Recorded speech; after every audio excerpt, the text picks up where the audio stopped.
नमस्कार दोस्तों, कैसे हैं आप लोग।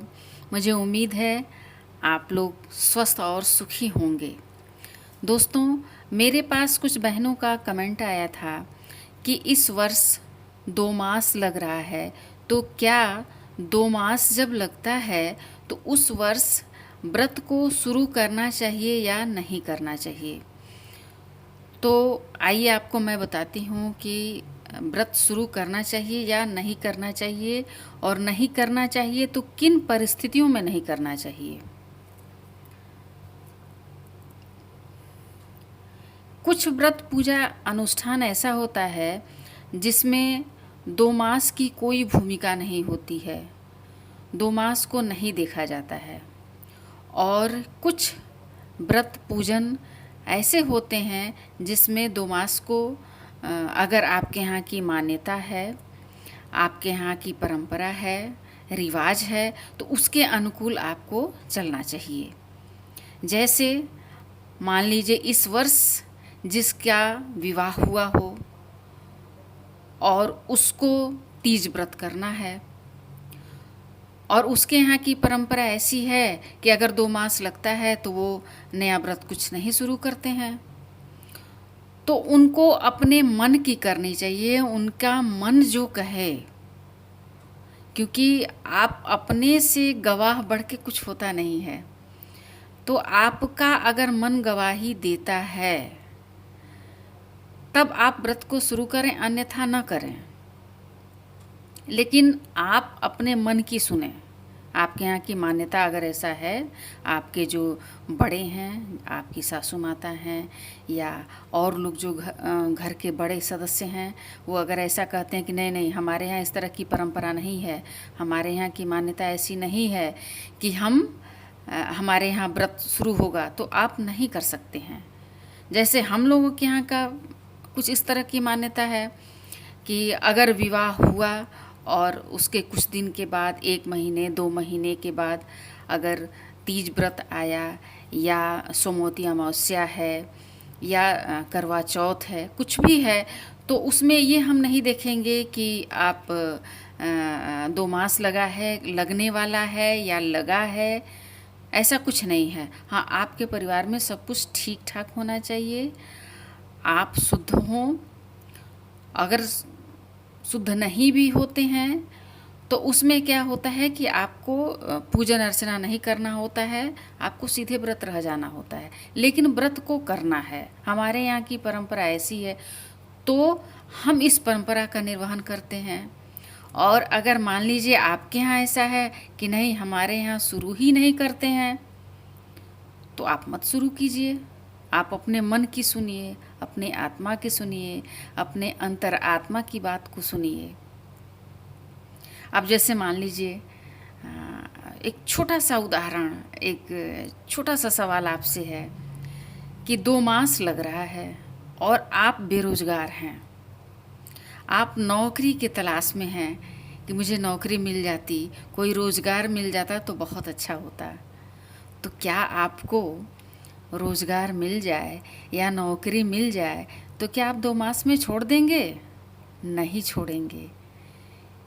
क्या तीज का व्रत किसी ने नहीं शुरू किया है, और या अन्य भी बहुत सारे व्रत ऐसे होते हैं, पुत्र रत्न की प्राप्ति हो जाए, तो क्या हम पुत्र को त्याग देंगे? नहीं देंगे। तो अगर इस तरह की मान्यता आपके मन में है तब तो बेहिचक शुरू कीजिए, और नहीं तो फिर आपके घर में जैसे होता है उस तरह से आप व्रत को अगर परिवार के बड़े लोग कहते हैं कि नहीं, आपको व्रत नहीं करना है, तो आप मत कीजिए, अगले वर्ष कीजिए। हाँ, उस दिन ये काम ज़रूर कीजिए कि आप भी नियम पूर्वक स्नान कीजिए, पूजा अर्चना कीजिए, ब्राह्मण को जो दान देना है वो दान दीजिए, भजन कीर्तन कीजिए, भगवान को याद कीजिए, इतना ज़रूर कीजिए। इसमें कोई ज़रूरी, मन अगर स्वस्थ है तो सब स्वस्थ है। अच्छा, दूसरी बात यह है कि 2 मास में तो कोई व्रत ही नहीं लगता है। सबसे बड़ी बात तो उसमें तो शिव की जिस आराधना की बात आप कर रहे हैं कि क्या तीज का व्रत मैं शुरू करूं या नहीं करूं, तो उसमें तो शिव की ही आराधना की जाती है। उससे बढ़िया दिन और क्या हो सकता है। लेकिन नहीं, अगर आपका मन नहीं मानता है तो आप मत कीजिए। जैसे एक चीज़ और भी होता है कि मान लीजिए आपका विवाह हुए 2-4 साल हो गया, आपने तीज व्रत नहीं शुरू किया है और आपको करना था, उस स्थिति में आप बिल्कुल मत शुरू कीजिए। इस वर्ष को छोड़िए, अगले वर्ष कीजिए। आपको अगर पुत्र हुआ है, जिउतिया का व्रत करना है, जीवित पुत्रिका का व्रत करना है, आपने शुरू नहीं किया है, तो जब नहीं किया है शुरू तो अगले वर्ष कीजिए। लेकिन अगर आपके यहाँ की परंपरा है कि नहीं, उससे पहले मुझे इस मास से मुझे कुछ लेना देना नहीं है, तो आप व्रत कर सकते हैं। अगर इसको आप मानेंगे तब तो आपके लिए थोड़ा सा संशय होगा, और नहीं मानते हैं तो कोई संशय नहीं है। तो अगर आपके यहाँ की मैं बार बार इस चीज़ को कहूँगी कि अगर आपके यहाँ की मान्यता है कि नहीं शुरू करना है तो मत शुरू कीजिए। और अगर मान्यता नहीं है तो आपकी शादी हुई 1 महीना हो गया, 2 महीना हो गया, 2 मास लगा है, उससे कुछ लेना देना नहीं है। आपको व्रत की शुरुआत करनी है, इसलिए कि आपके यहाँ की परंपरा है।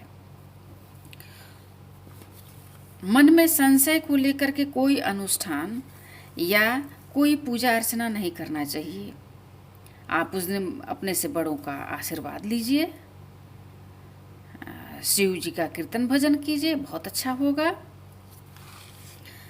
आइए हम आपको हरितालिका व्रत का पौराणिक कथा, व्रत की पूरी विधि, पूजन सामग्री और कैसे कैसे क्या क्या करना है सब बताते हैं। अगर आप व्रत करते हैं तो आप सुनिए, आपको बहुत लाभ मिलेगा। पूजन सामग्री के लिए आप क्या क्या पहले इकट्ठा कर लें। सबसे पहले आप कदली स्तंभ, मंडप बनवाएं, आम्र पल्लव, कलश, जनेऊ, लाल वस्त्र, पीला वस्त्र, अक्षत, दधी, गुड़, धूप, पुष्प, दुर्वा, तुलसी दल, कुमकुम, रोली, चंदन, बेलपत्र, भांग, धतूरा, ऋतुफल, खीरा, फूलमाला, दीपक, घी, बत्ती, भगवान की मूर्ति, ऐसी मूर्ति हो जिसमें उनका पूरा परिवार हो, इलायची, लौंग, कर्पूर, अगरबत्ती, पंचामृत पदार्थ, दक्षिणा द्रव्य, गौरी माँ के लिए श्रृंगार का सारा सामान जो आपको बताने की आवश्यकता ही नहीं है। हमारी सारी जो दोस्त हैं उनको सब मालूम है। श्रृंगार के लिए जितना आप इकट्ठा कर सकें, क्योंकि वो गौरी माँ को आप चढ़ाते हैं, उनका श्रृंगार करते हैं। फिर प्रसाद के रूप में वहाँ जितने लोग कथा को सुनते हैं उनको आप बांटते हैं, और फिर अपने लिए भी प्रसाद के रूप में लेके आते हैं।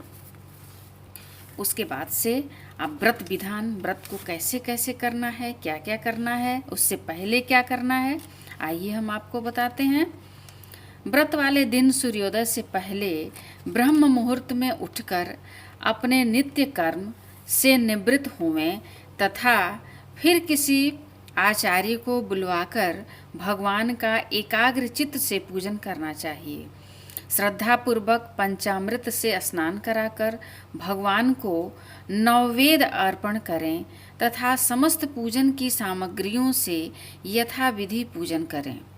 तत्पश्चात भगवान का प्रसाद समस्त बंधु बांधव तथा कथा श्रवण करने वाले यानी कथा को सुनने वालों को दें, फिर स्वयं प्रसाद पावें। व्रत के दिन रात्रि को जागरण करना सर्वश्रेष्ठ माना जाता है। इस प्रकार नियम पूर्वक व्रत कथा पूजन करने से सर्व सुख, आरोग्यता, समृद्धि, यश, धन धान्य, संतान वैभव तथा विजय की प्राप्ति होती है। अब आप आइए, आपको हम व्रत कथा विधि बताते हैं। कन्याएं इस व्रत को पति प्राप्ति हेतु किया करती हैं। यह व्रत भादो मास में शुक्ल पक्ष की तृतीया अर्थात तीज को किया जाता है। व्रत करने वाली को चाहिए कि वह एक दिन पहले ही अपने को साफ सुथरा और अपने घर को लीप कर साफ स्वच्छ कर लेवे। बीच आंगन में व्रत के लिए स्थान लीपे। चारों ओर केले के पत्ते खड़े कर मंडप बनवावे, चौक पुरावे। भगवान शिव और माता पार्वती की प्रतिमा स्थापित करे। पूरा परिवार हो जिसमें कलश को यथास्थान पर रखे। उसके सामने दीपक जलावे। चंदन, अगरबत्ती, सुगंध को जलाकर समस्त स्थान को सुगंधित करे। ब्रह्म मुहूर्त में बिस्तर को त्यागे। नित्य कर्म से निवृत्त हो। रेशमी वस्त्रों को धारण करे। जहाँ तक हो गंगा जल से स्नान करे। यदि गंगा जी समीप न हो तो नदी में स्नान करे। नदी के अभाव में सरोवर में स्नान करना चाहिए। यदि इनमें से कोई भी समीप न हो तो तारों की छांव में कुएं के जल से स्नान करे और रेशमी वस्त्र धारण करे। शुद्ध मन और शुद्ध हृदय से मन ही मन हरतालिका व्रत का संकल्प करे। शुद्ध होकर पूजा मंडप में आवे। पहले शिव पार्वती की प्रतिमा को पंचामृत में स्नान करावे और उसके बाद उन्हें गंगाजल से स्नान करावे। स्नान कराकर शुद्ध वस्त्र से उनके शरीर को सुखावे, यानी थोड़ा सा सूखा कर दे, गीला न रहे। नवीन वस्त्र धारण करावे। शरीर पर चंदन का लेप करे। रोली का तिलक लगावें। धूप जलावें। दीप दान करें। फूल माला पहनावें। कपूर से आरती करें। नववेद लगावें और द्रव्य रखें जिसे दक्षिणा कहते हैं। उसके बाद मन ही मन भूत भावन भगवान शंकर का ध्यान करें और इस प्रकार प्रार्थना करें, हे भगवान आशुतोष, मैं आपकी शरण में हूँ। आप घट घट की जाननहार हो। समस्त ओर से निराश होकर अब आपकी शरण में आई हूँ। आप मेरे मन की अभिलाषा को जानकर मेरी इच्छा के अनुसार ही मुझे वर दें। मैं जिसे अपने पति के रूप में प्राप्त करना चाहती हूँ वही मुझे प्राप्त हो। अतः अब आप मुझ पर अनुग्रह करें। हे माता, आप मेरे सुहाग को अचल करें। इस प्रकार प्रार्थना करके भगवान शंकर और माता पार्वती का हृदय में ध्यान करें और हरतालिका व्रत को स्वयं पढ़ें या सुने। उत्तम ब्राह्मण को वस्त्र आदि देकर प्रसन्न करें। दिन भर सत्य बोलें, ब्रह्मचर्य से रहें। शाम को भोजन ग्रहण करें। भोजन करने से पहले ब्राह्मण और साध्वी को जरूर भोजन दें तथा कुछ द्रव्य और वस्त्र दान करें। रात्रि को शंकर पार्वती का कीर्तन करें, जागरण करें। अगले दिन ब्रह्म मुहूर्त में उठकर शुद्ध होवें। बांस की टोकरी में पूजा का समस्त सामान एकत्रित करें और जलाशय में जाकर जल प्रवाहित कर दें। जो कन्या इस प्रकार व्रत करती है उसका सुहाग सदैव अचल रहता है। उसके समस्त पाप नष्ट हो जाते हैं। धन धान्य पुत्र पौत्र प्राप्त होते हैं। जो स्त्री मोह के वशीभूत होकर इस व्रत को धारण करती है परंतु पारण के प्रथम ही भोजन कर लेती है, उसे संतान प्राप्त नहीं होती। वह विधवा हो जाती है और अंत में नरक में जाती है। अब कथा को प्रारंभ करते हैं। परम भागवत श्री वेदव्यास के परम शिष्य श्री सूत जी ने शौनक आदि 88,000 ऋषिवरों के प्रश्न करने पर हरतालिका व्रत कथा को सुनाना प्रारंभ किया। सूत जी बोले, हे ऋषिवरों, अब आप परम पुनीत हरतालिका व्रत की कथा श्रवण कीजिए। श्री सूत जी बोले, सतीव्रत को धारण करने में परम श्रेष्ठ माता पार्वती और गले में नरमुंडों की माला को धारण करने वाले अजर अमर देवों में श्रेष्ठ गरल कंठधारी भूत भावन भगवान आशुतोष शंकर की सर्वप्रथम वंदना करता हूँ। भगवान शंकर की जय हो, जय हो। एक समय माता पार्वती और भगवान शिव कैलाश के शिखर पर विराजमान थे। जिज्ञासा के वशीभूत होकर माता पार्वती ने महेश्वर से प्रश्न किया, हे देवाधिदेव, आप इस विश्व के नियंता हो, समस्त धर्मों के अधिष्ठाता हो और समस्त गुप्त भेदों को जानने वाले हो। आप मुझ पर अनुग्रह करके कृपया ऐसा गुप्त भेद मुझसे कहें जो समस्त वेदों में श्रेष्ठ हो। उस व्रत का वर्णन करिए जो अल्प कर्म ही के द्वारा महान फलों को देने वाला हो। हे स्वामी, आप आदि मध्य और अंत से रहित हैं। आप धर्म की स्थापना करने वाले हैं, इसलिए मैंने आपसे यह प्रश्न किया है। सो आप कृपा करके मेरी इस जिज्ञासा को शांत करें। भगवती पार्वती के इन वचनों को श्रवण करने के मंद मंद मुस्कुराते हुए आशुतोष भगवान शंकर जी बोले, हे प्रिय, तुमने आज मुझसे अति श्रेष्ठ प्रश्न किया है। हे देवी, तुम्हारी इस जिज्ञासा को शांत करने की इच्छा से ही मैं तुम्हें महान फल देने वाला अति गोपनीय व्रत बतलाता हूँ। यह व्रत वैसे तो पूर्णतया गुप्त रखने योग्य है, किंतु तुम्हारे इस प्रकार किए गए प्रश्न को सुनकर ही वर्णन करना पड़ रहा है। यह गोपनीय व्रत उसी प्रकार व्रतों में श्रेष्ठ है जिस प्रकार तारागणों में चंद्रमा, ग्रहों में सूर्य, चारों वर्णों में ब्राह्मण और समस्त देवताओं में विष्णु श्रेष्ठ हैं। इस महान फलदायक व्रत का वर्णन वेद और स्मृतियों में है। यह अति पुरातन और श्रेष्ठ है। इसी व्रत के प्रताप से तुम मेरी अर्धांगिनी हुई हो। हे वरोहे, हे यह व्रत भाद्र मास के शुक्ल पक्ष की तृतीया अर्थात तीज को होता है। इस व्रत के करने से जीव के समस्त पापों का नाश हो जाता है। हे प्रिय, यह वही व्रत है जिसे तुमने मेरा वरण करने की इच्छा से हिमालय पर्वत पर किया था। आज तुम्हारे प्रश्न करने पर मैं तुम्हें उस व्रत को सुना रहा हूँ। इतनी कथा को श्रवण करने के पश्चात सुनैनी माता पार्वती ने आशुतोष भगवान शंकर जी से कहा, हे महेश्वर, आप कृपा करके इस व्रत का समस्त वृत्तांत मुझे सुनावें। साथ ही यह भी बतावें कि इस व्रत को मैंने क्यों कर किया था। अपने उस पूर्व व्रत के वृत्तांत को सुनने करने की मेरी बलवती इच्छा है। भगवान शंकर जी बोले, हे सुनैने, आर्यावर्त में समस्त पर्वतों का स्वामी हिमांचल नामक श्रेष्ठ पर्वत है। उस पर्वत राज की शोभा अवर्णनीय है, जिसका वर्णन नहीं किया जा सकता। उसके चारों ओर अनेक प्रकार की भूमि है तथा वहाँ नाना प्रकार के वृक्ष सुशोभित होते हैं। वहाँ अनेक सरोवर हैं, अनेकों पर्वत कंदराएं हैं और उत्पत्तिकाएं हैं। उस पर्वत पर विभिन्न प्रकार के पशु निवास करते हैं और वहाँ अनेक गंधर्व, सिद्ध, चारण और यक्ष वास करते हैं। यह सब नाना प्रकार की किलोले करते हैं और विभिन्न प्रकार के विलास रचाते फिरते हैं। उस पर्वत राज का मस्तक श्रेष्ठ मणियों, स्वर्ण, रत्न आदि से विभूषित है।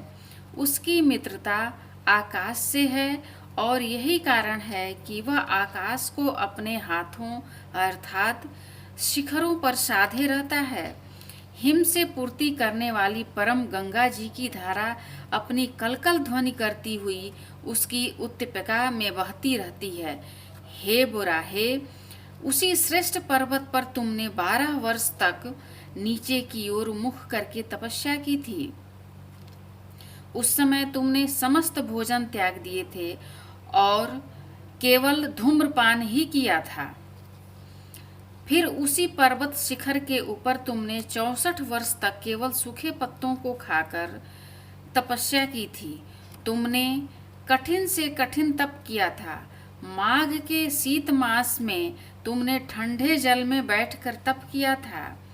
वैशाख की तपती हुई गर्मी में तुम आग के सामने बैठकर तप करती रही थी।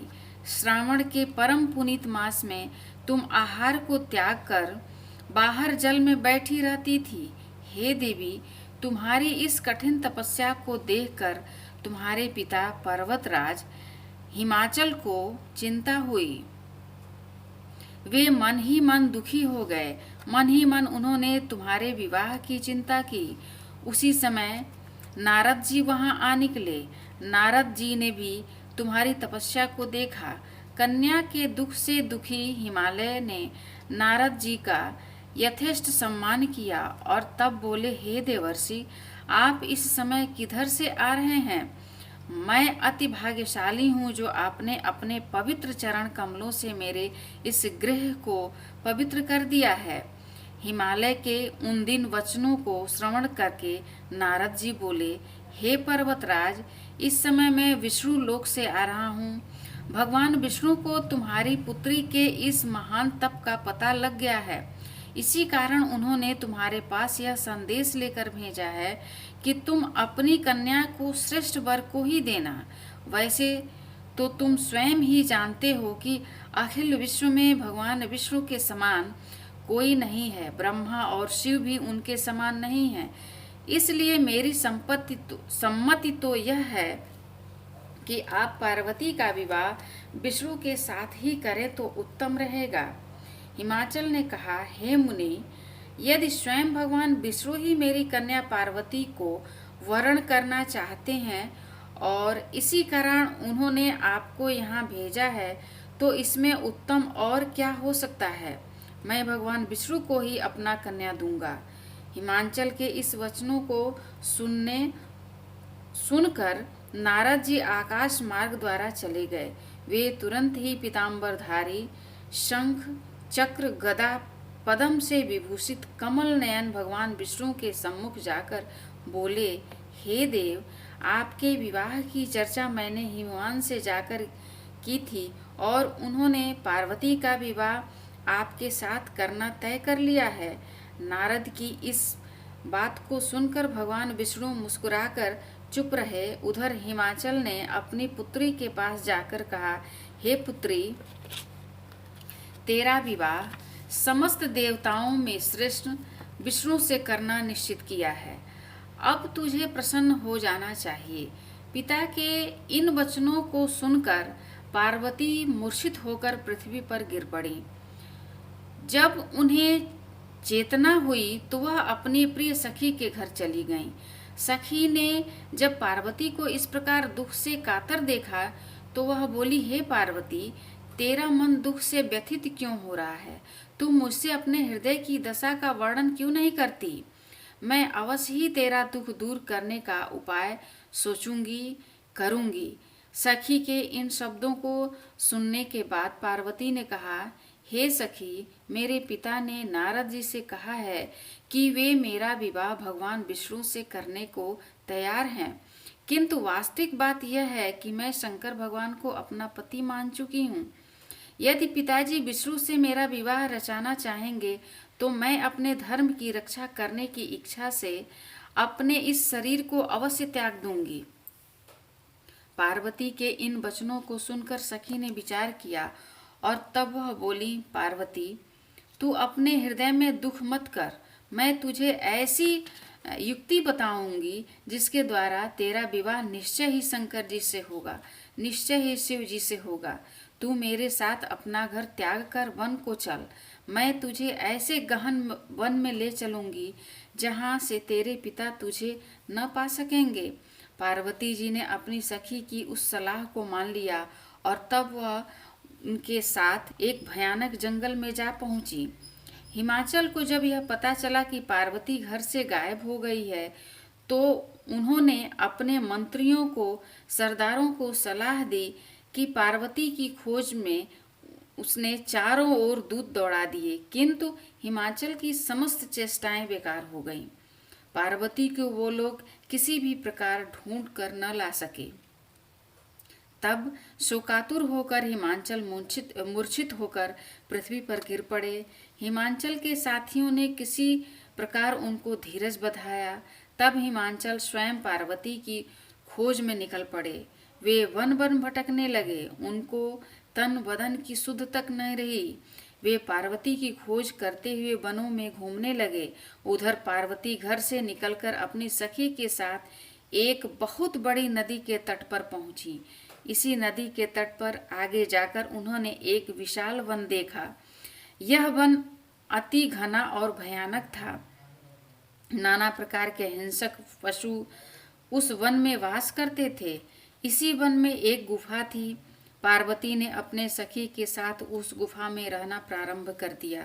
पार्वती ने अन्न को त्याग दिया।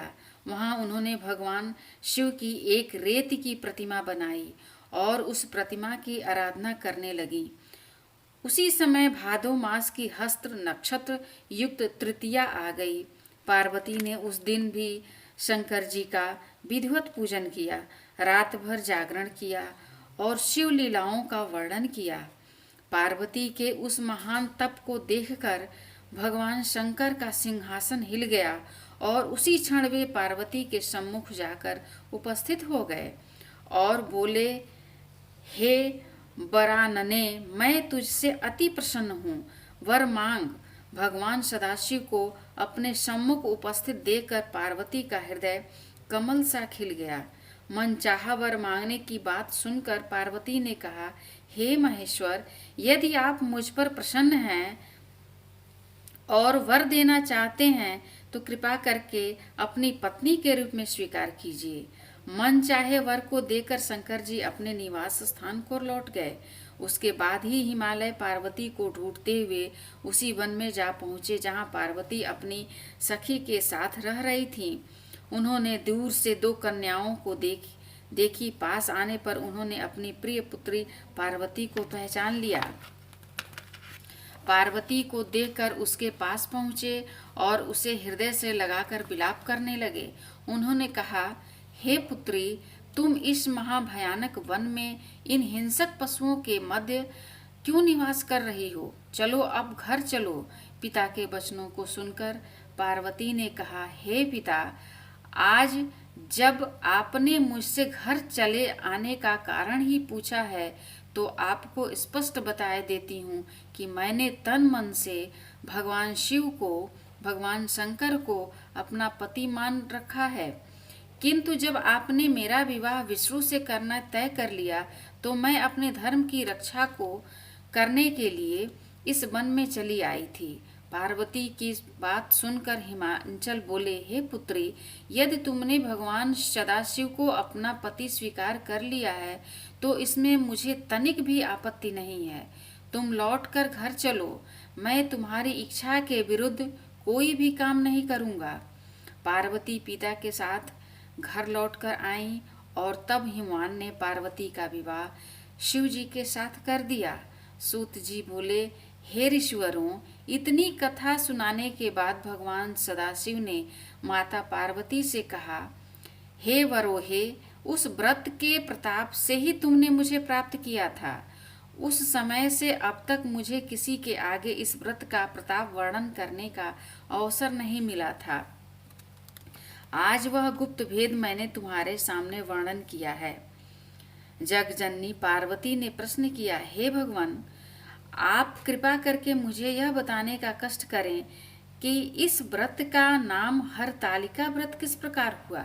शिव जी बोले, क्योंकि तुमको तुम्हारी सखियां हरण करके ले गई थी, इस कारण हर धन आलिका मिलकर इस व्रत का नाम हरतालिका पड़ गया। पार्वती जी ने प्रश्न किया, हे परमेश्वर, अब आप कृपा करके इस व्रत को करने की विधि बताएं। यह भी बताएं कि महान व्रत करने से किस प्रकार के फलों की प्राप्ति होती है। शिव जी बोले, हे वरानने, यह व्रत कन्याओं के लिए श्रेष्ठ है। जो कन्याएं उत्तम वर की प्राप्ति चाहती हैं वे इसको अवश्य करें। जो स्त्रियां अचल सुहाग चाहती हैं वे इस व्रत को विधि पूर्वक करें। उनकी मनोइच्छा की पूर्ति करने वाला इससे उत्तम और कोई व्रत नहीं है। केले के खम्भों का मंडप बनावे, उस मंडप में शिव और पार्वती की प्रतिमा की स्थापना करे, धूप दीप चंदन आदि से उस स्थान को सुगंधित करे, प्रतिमाओं को स्नान करावें, वस्त्र धारण करावें, चंदन लगावें, फूल माला और रात में जागरण करें, फूल माला चढ़ाएं, ब्रह्मचर्य व्रत धारण करके व्रत के दिन शिव लीला को पढ़ें अथवा सुने, मन में ओम नमः शिवाय इस श्रेष्ठ मंत्र का जाप करें और एकाग्रचित्त होकर प्रार्थना करें। ब्राह्मण को गौ वस्त्र दक्षिणा देकर प्रसन्न करें। भोर होते ही पूजा की सामग्री को एकत्रित करके नदी में प्रवाहित करें। जो इस प्रकार व्रत को करते हैं वे श्रेष्ठ फल पाते हैं। कन्या को मनचाहा पति मिलता है और स्त्री को अचल सुहाग प्राप्त होता है। यह व्रत समस्त पापों को नष्ट करता है, इसमें कोई संशय नहीं है।